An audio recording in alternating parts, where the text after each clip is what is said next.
Gang, welcome to the next video. I have Steve Chen from Boldin with me today. Boldin is one of only 3 affiliates we have on the channel, and frankly, we get approached 25 times a month in many months. So to have 3 out of, I suppose that would be 300 approaches a year is a statement in and of itself. But what's even more important is that I use Boldin, and I like the software so much that I went to Boldin and asked if we could be an affiliate of theirs. And so that makes this interview even more special. Now, you might remember last year we had Steve on and we talked about Boldin in general.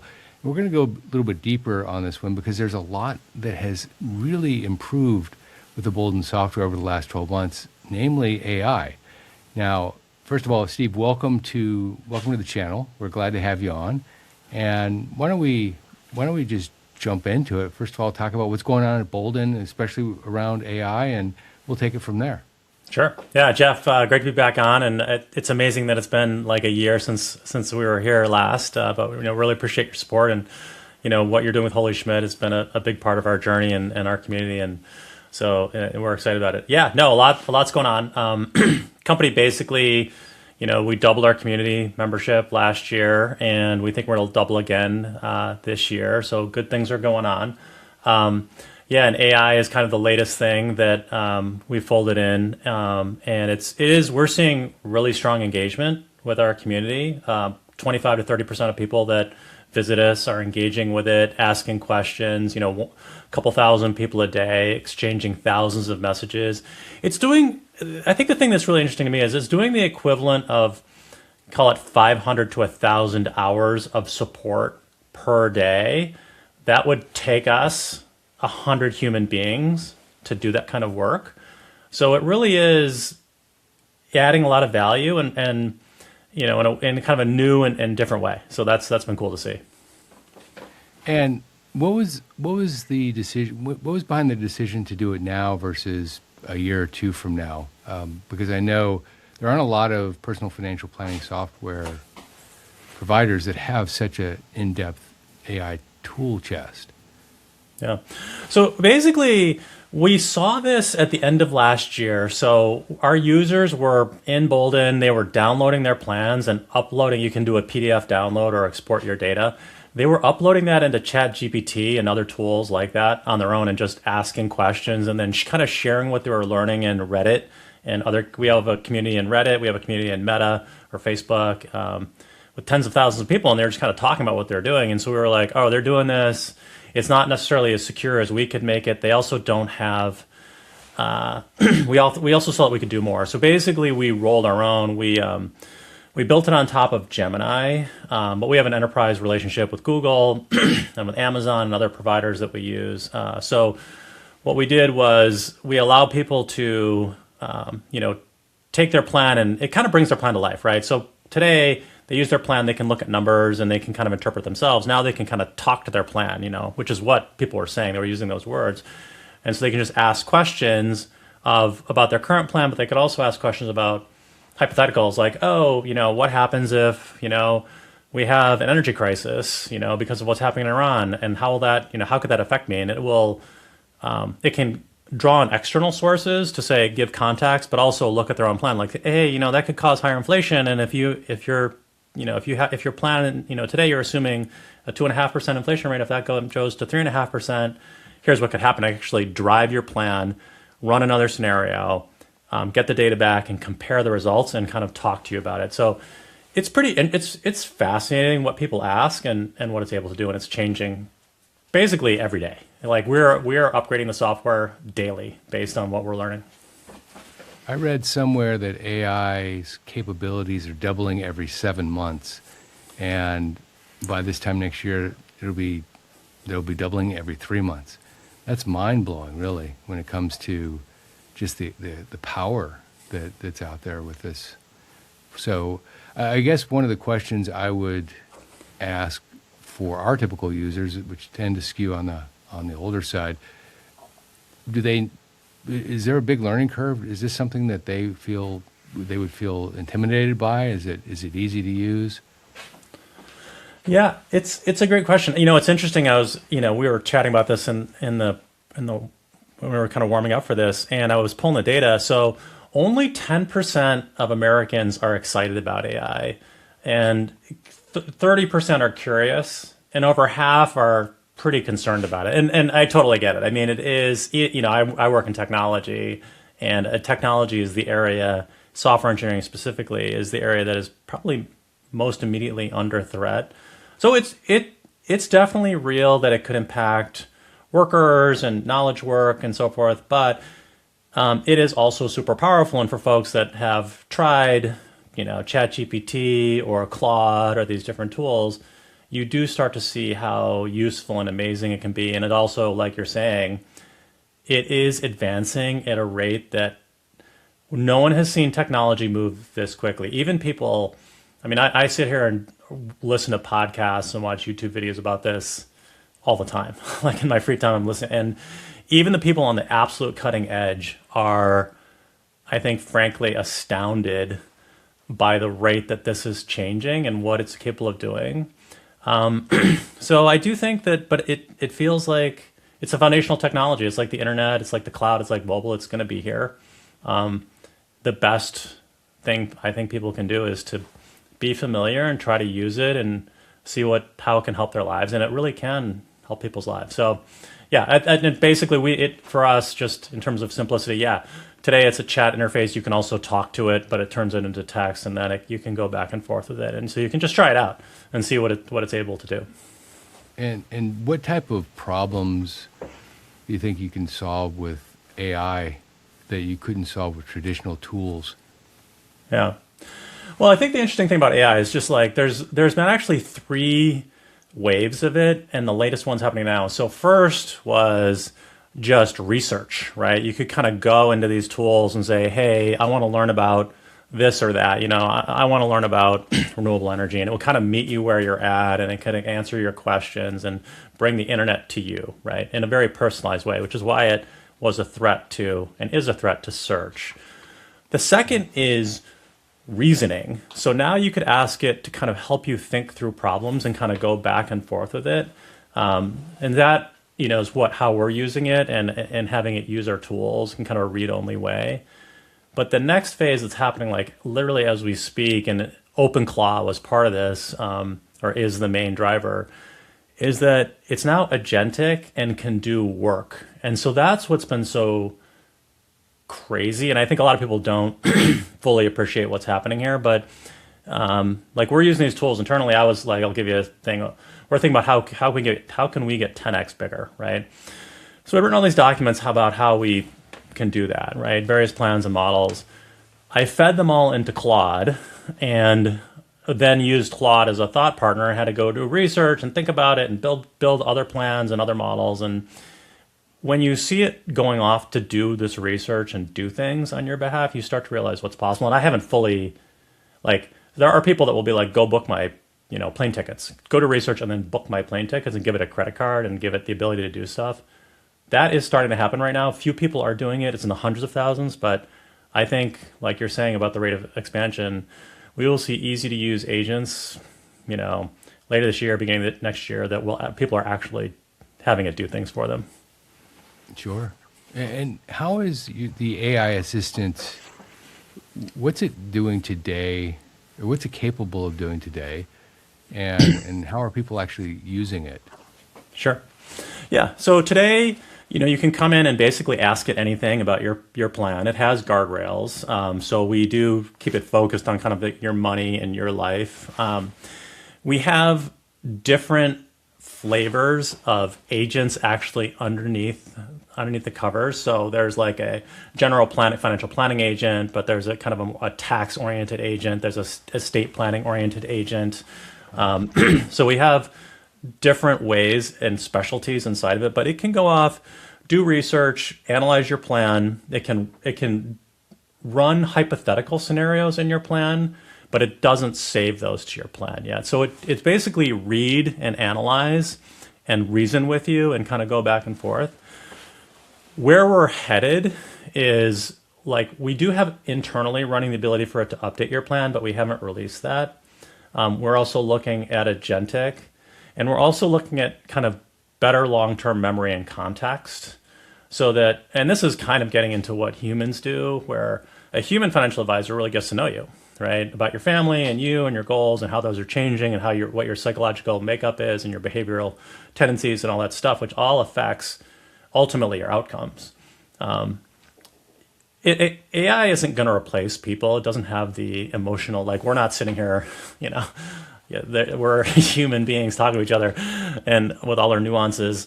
And I don't think AI is getting there anytime in the very near future, but it can really augment both the end user and their experience and coaches and advisors that support them to give better context, help people remember when to do things, and help them, you know, make better decisions and take actions so they achieve better outcomes.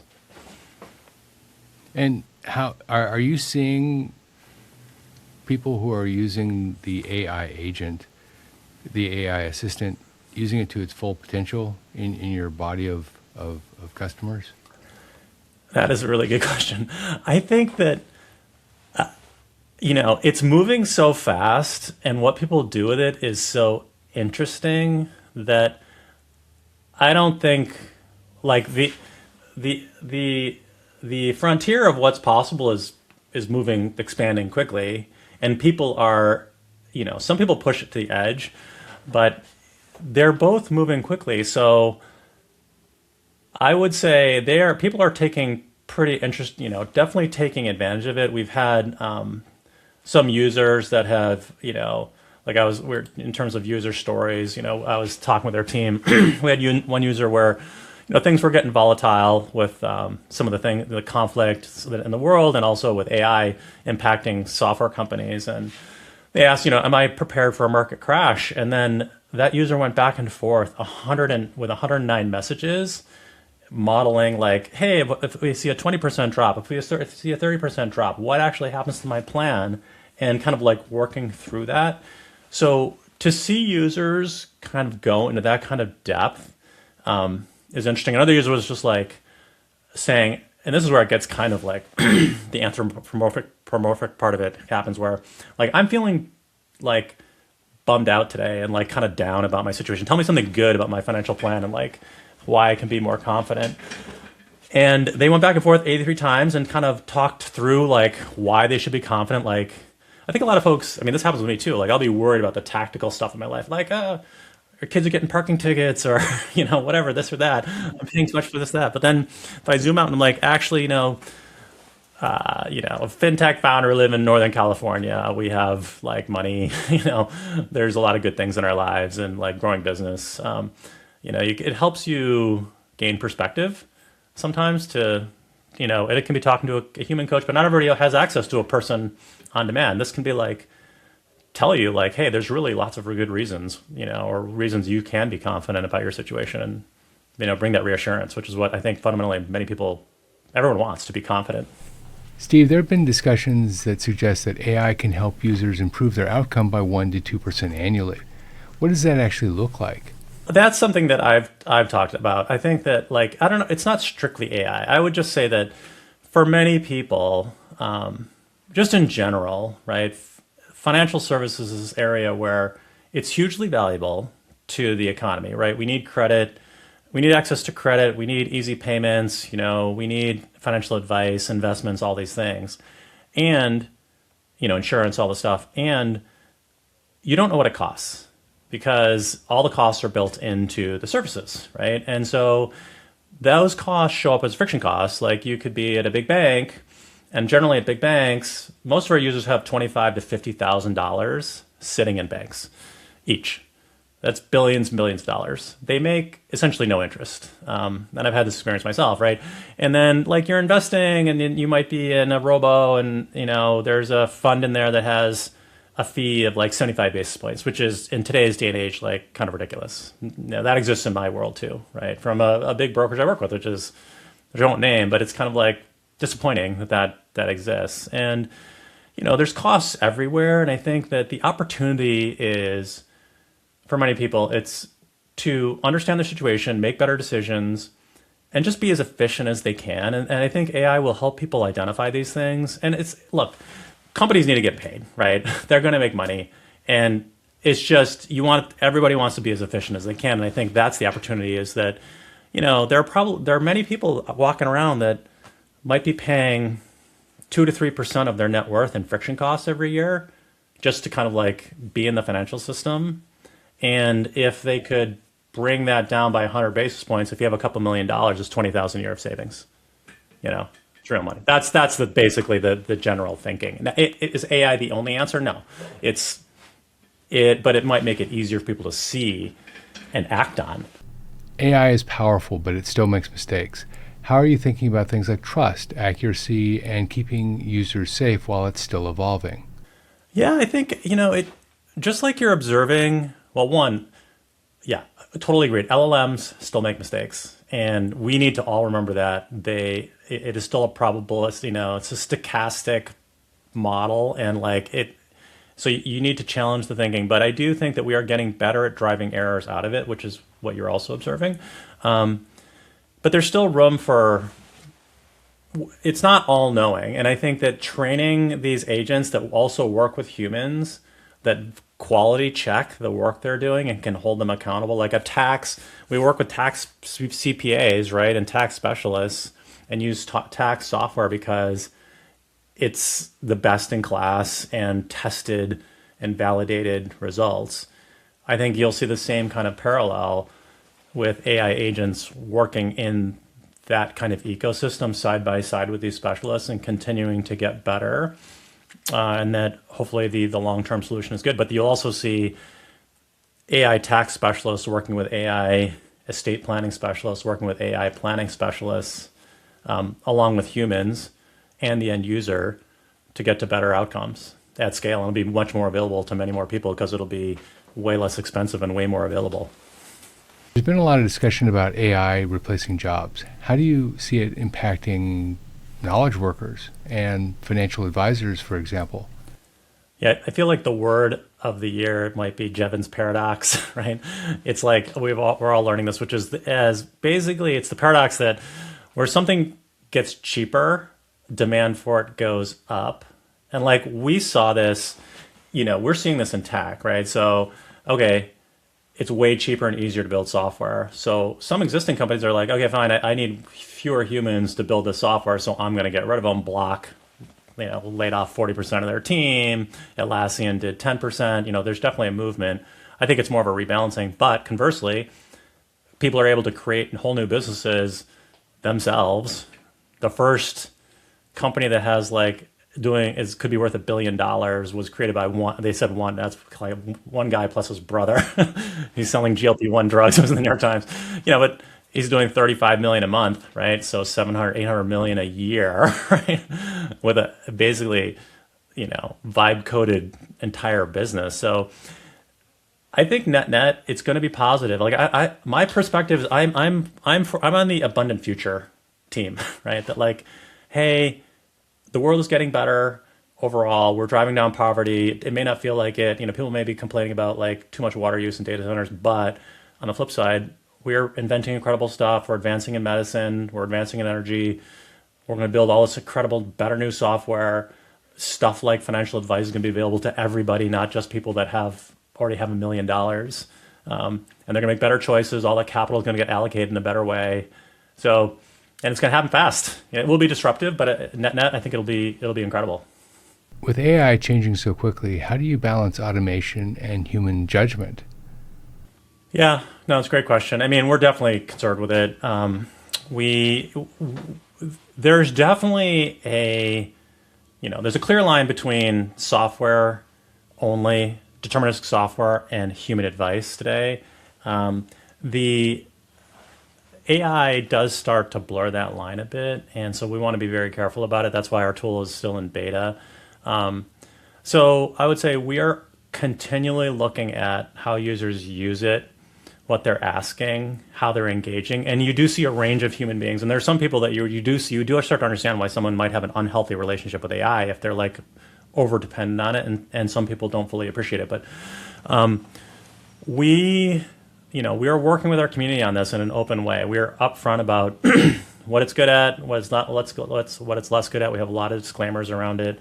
We have guardrails around it, and we're committed to being this independent voice, working with our community.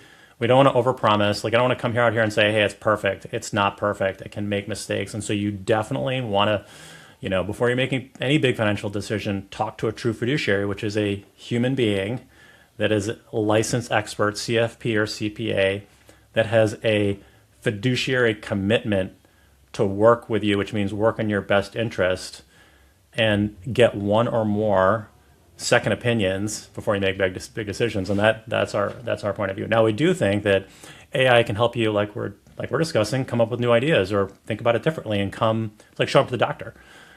I go to the doctor. I've been talking to AI about what's going on with my knee or whatever it is, and I may have some different ideas for them. And I think that's just how it works today. Steve, thanks for joining us on the show, and thanks for your insight here. Can't believe it's been a year. Hopefully it won't be another year before we have you back again. Yeah, Jeff, I really appreciate the opportunity, and maybe do a long and short version and see if people stick with it. But I know you're the expert in YouTube, but this is a really interesting area, and I'm psyched that we're able to dive into it and kind of show people behind the curtain a bit how we're thinking about it, and it is a process. We're all on this journey together.